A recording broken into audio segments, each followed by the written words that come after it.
Exhibition में ऐसे ही dance कौन करता है? हमें तो लगा था ये एग्जीबिशन टैलेंट का है।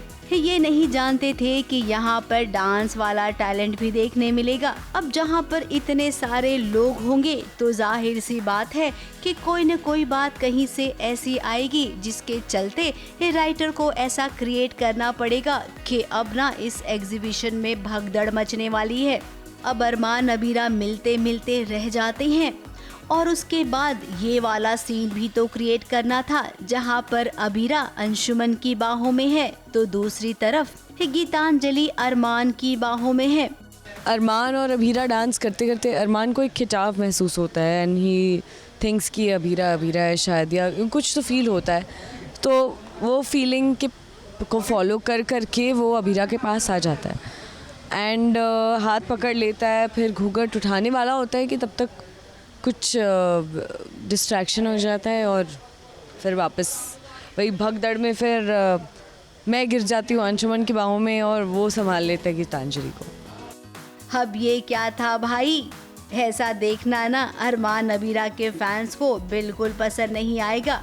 माना कि दोनों एक दूसरे से जुदा हो गए हैं, जब एक दूसरे से मिलेंगे तो कुछ दिनों तक खफा भी रहेंगे। इसका मतलब ये नहीं है कि आप इनकी जिंदगी में किसी और को आने का मौका दें। भगदड़ में एक्चुअली ये हो रहा था कि हम सब लोग अपना अपना वो जो घूंघट वाला एक इसमें छोटा सा प्यारा सा सीन है, हाँ, तो वो चल रहा था। तो उसमें मायरा कहती है कि आप भी घूंघट लेके वहाँ जाओ और हम आपको पहचानेंगे। मतलब सभी लोगों को अपने अपने रिश्तेदारों को या रिलेटिव्स को वहाँ पहचानना था। एंड देन अचानक से वो डांस के बीच में कोई चिल्लाता है कि बहुत सारी मधुमक्खियाँ आ गई।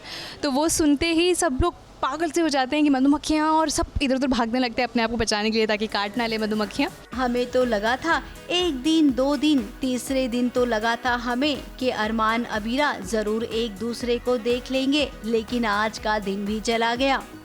उसको भी फील होता है बिकॉज ऑब्वियसली उसने उसका हाथ पकड़ा है, उससे भी फील हुआ और उसके आने पे भी थोड़ा सा लगा कि कोई तो आया है, कोई तो खड़ा हुआ है।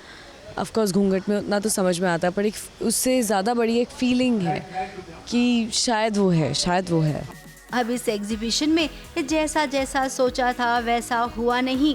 दादी साहब की अलग ही प्लानिंग चल रही है, अपने डांस को परफेक्ट बनाने की कोशिश कर रही है। अबीरा स्टॉल लगाकर पैसे कमाना चाहती है।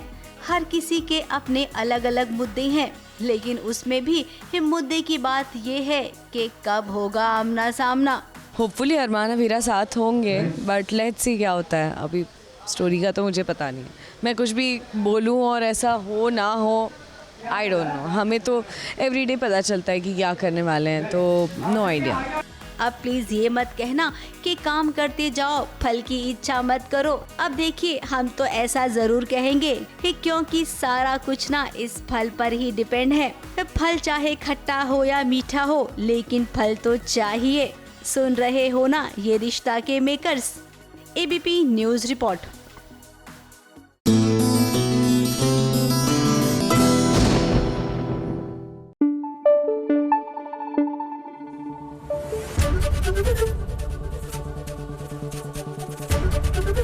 एबीपी न्यूज आपको रखे आगे।